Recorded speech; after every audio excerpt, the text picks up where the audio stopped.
Hey everybody, welcome back to the channel. So today I want to be mowing this field. That grass is about waist high, and I'm going to be using this little Kubota. This is a Kubota L1501, and this is a gray market tractor. If you're not familiar with these, they were basically imported in the 90s as used tractors. As close as I can tell, this tractor is about a 1976 model, 77, somewhere around there.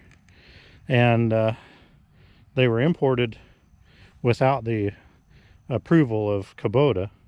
And so Kubota made a big deal out of it, and they actually stopped the importation and find the company that was doing it, as far as I understand. And they went out of business. But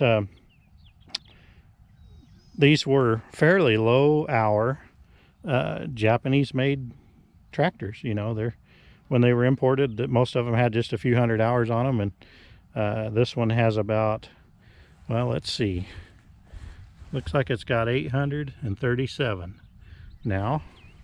But they're a pretty handy little tractor. 1501 is 15 horsepower. It's two-wheel drive, but as you can tell, this is a 4-foot brush hog. It is very large for a 15 horsepower tractor. Most people would think, oh, 15 horsepower tractor is a lawnmower. You know, my lawnmower has 27 horsepower. But this is a 4-foot brush hog, and you can see that tractor is 4 feet wide. You know, and it's about 4 feet tall. It's a pretty good sized tractor. I think they weigh about 2,200 pounds, and it's very simple, but it is very efficient.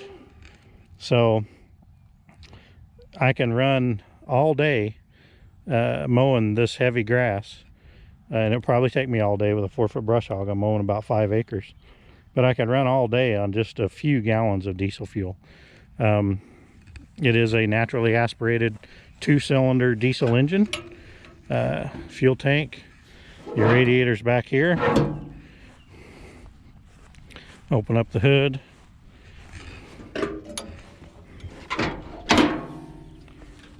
And here's the engine. So, got your air filter, your radiator. The interesting thing about these is there's no water pump. It just circulates water off of convection, basically. You do have a fan to keep the radiator cool, but very, very simple. 2 injectors, your alternator. There's really nothing else to it. It's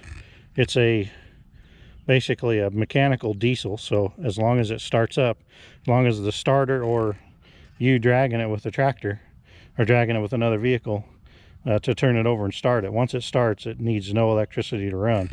So here's the little 2-cylinder injector pump. The hydraulic pump's down there. I mean, it's very simple. This is the fuel tank, and I believe it holds just under 5 gallons, probably 4.5 gallons. Pretty simple. It is 4-speed forward, 1 reverse, but on these older ones you have a high and low in your transmission, and then you have a high and low in the rear end. So realistically, that gives you 16 gears forward and 4 reverse gears, and you can find the gear that you need. I mean, if you can't, there's something wrong. PTO lift lever. This is your PTO shift lever. And that's the other thing that's interesting about this tractor, is it has a 4-speed PTO. So as close as I can tell, it is 540, which I know it's 540. It actually says that right here in first gear.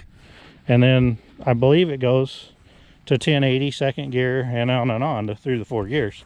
So it is not many implements today you would want to run at 1,000 RPM or 1,500, 1,600, but or even 2,000. But these were designed for small farms in Japan, and I believe the tiller ran at a higher RPM, but obviously there were other implements that ran it at fast RPM. I have added these lights.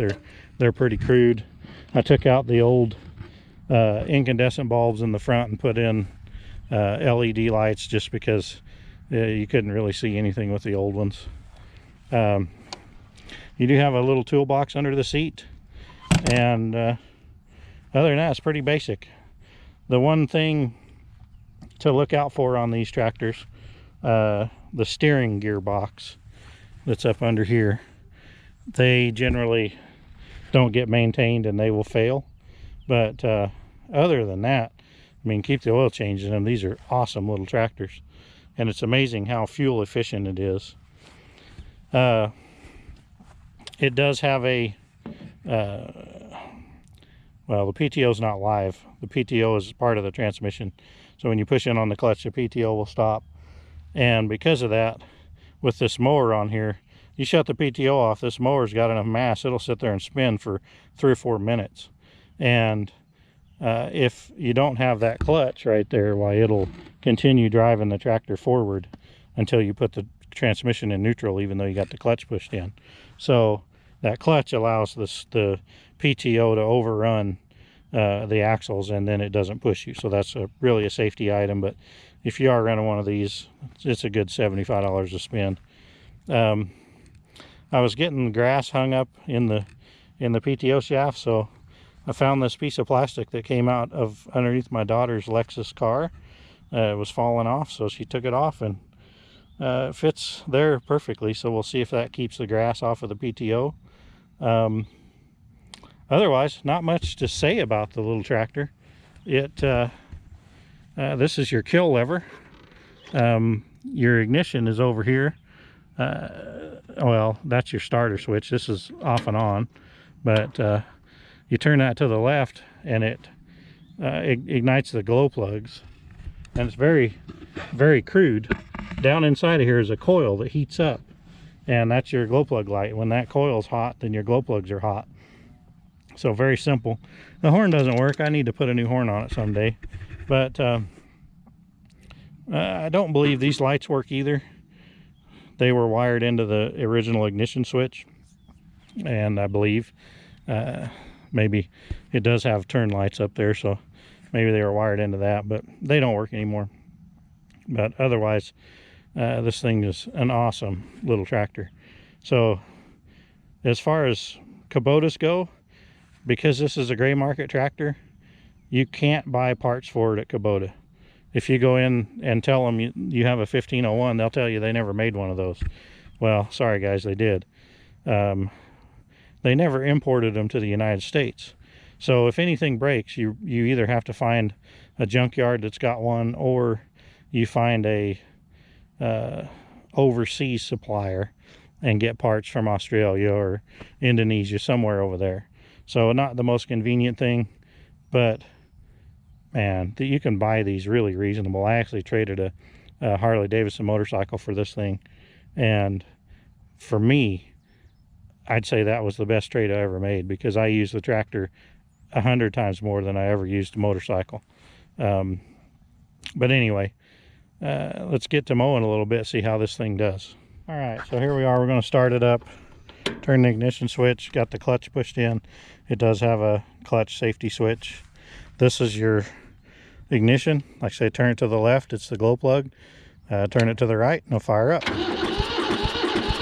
Maybe. There we go. Turned over a bit slow. Probably because I got an old worthless battery in it.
got the field mode.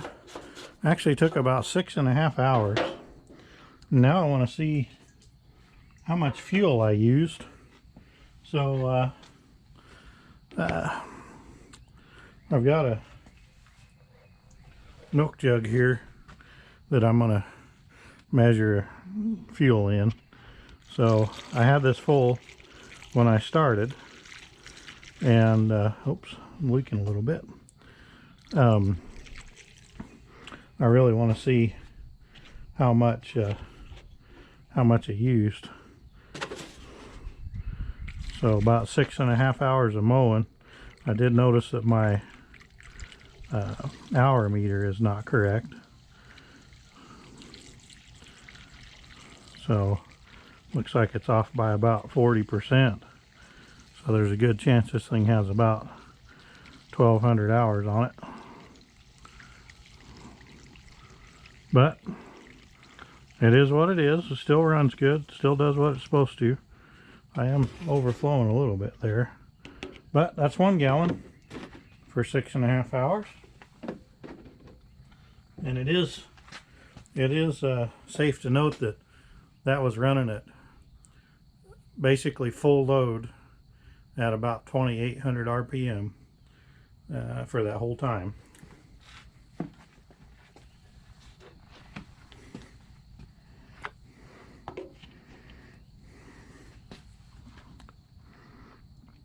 All right, here goes the 2nd gallon.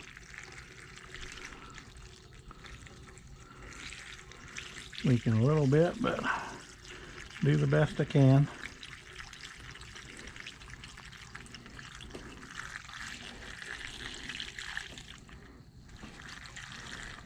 There's a filter screen inside of this filler cap.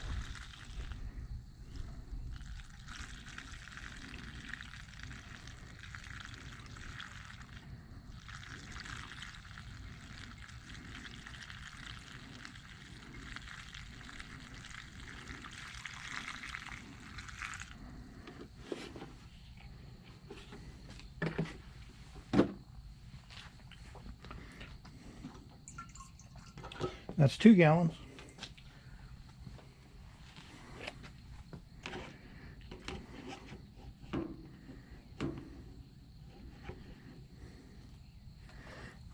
All right, 3rd gallon going in.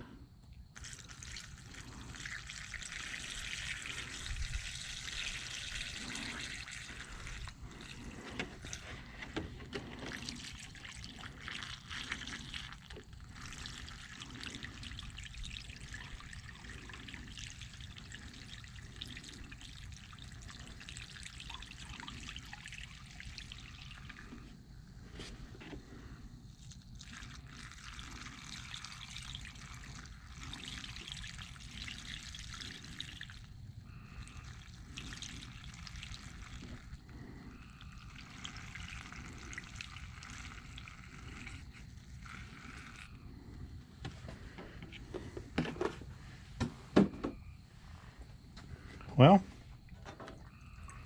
that's all the way to the top. It's to the top of the tank inside there. There's a look at the screen.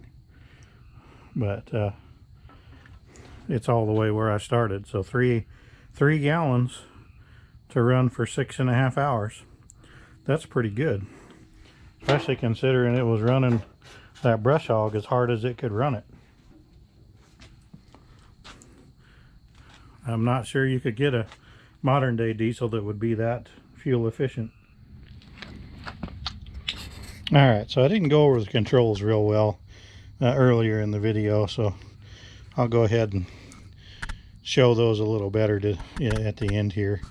So this is the lift lever for the 3-point, and it's kind of cool. I think a lot of these little tractors have a similar option, but there's a knob right here that you can adjust that will restrict the 3-point movement up and down.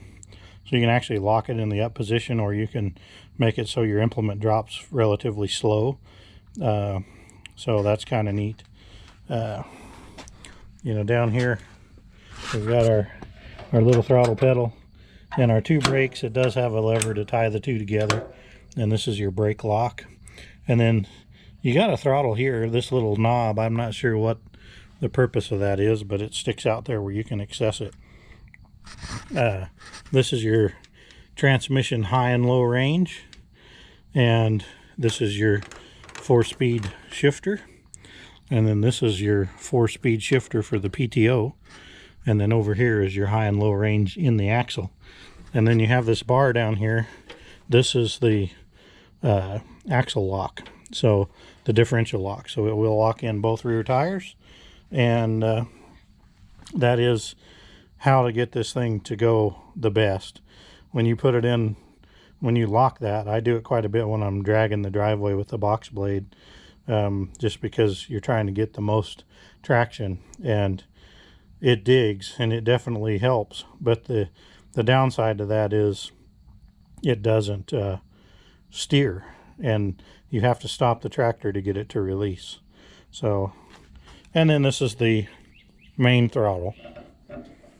Back is throttled up, forward is all the way down.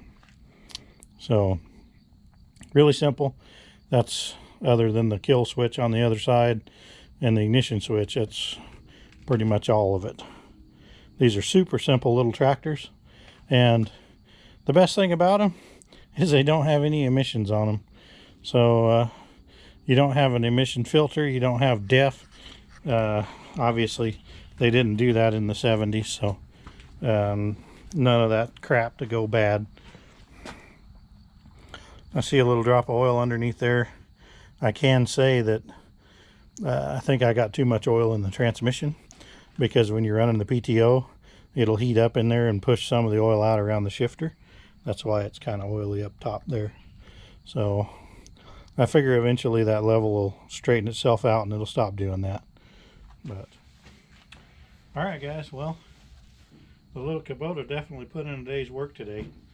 6.5 hours on 3 gallons of fuel is pretty darn good. And that 4-foot brush hog, you know, we were mowing grass. It was, of course, it wasn't super thick at full height, but it was definitely heavy grass, and you know, about 3 to 4 feet tall in places. So it was definitely working it. And you know, that's pretty impressive that a 15 horsepower tractor that is 40 years old or almost 50 years old can perform like that. So if you want a little more information on these, look up the gray market Kubota tractors. It's kind of neat. It's kind of neat reading about that, and how Kubota kind of got butthurt that they were bringing these in and undermining their sales. But yeah, it's really cool. These started life, as far as I know, they were purchased by like the farmers co-op in Japan, and then they leased them to the farmers, and you know, they probably used them for 10 years and then turned them back in, and then that was, you know, in the late 80s, early 90s is when they shipped them to the United States. So yeah, pretty neat just reading about the gray market tractors. If you find one of these, you know, the hardest thing to get, I think, is probably those rear tires. They're kind of a weird size, but the rest of the parts are attainable online, but you may have to order them and wait for them to get shipped here. It's my understanding that the Kubota dealers will lose their franchise if they sell parts or service one of these. That was part of Kubota basically blackballing these little gray market tractors. So just, I don't know, go read about it. It's pretty cool. I really like this little tractor. I've got a Farmall 140 that actually that brush hog came with the 140 when I bought it, and it's a nice tractor, and it's much bigger than this, so it's a lot smoother to ride out there in the field. But it would have used twice as much gas to do what I did today running the same mower, and that mower, it doesn't overlap it sits inside the wheels of the 140 by about a foot. So you end up with two tracks overlap, or running in the tall grass out there. Um, it doesn't cut as good. So anyway, thanks for watching. I hope you enjoyed the video on this 1501, and I'll see you on the next video.